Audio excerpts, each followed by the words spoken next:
আমার সাথে বলুন বিসমিল্লাহির রহমানির রহিম। আস্তাগফিরুল্লাহ রব্বি মিন কুল্লি যামবিন ওয়া আতুবু ইলাইহি লা হাওলা ওয়ালা কুওয়াতা ইল্লা বিল্লাহিল আলিয়্যিল আযীম।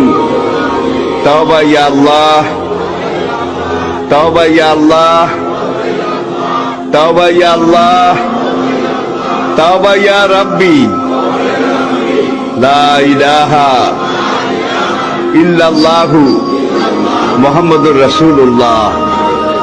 আল্লাহর কসম, পিছনের জীবনে সব গুনাহ আল্লাহ মাফ করে দিয়েছে এই তওবার কারণে, সব মাফ করিয়া লাইছে। আমার সাথে বলুন বিসমিল্লাহির রহমানির রহিম। আস্তাগফিরুল্লাহ রব্বি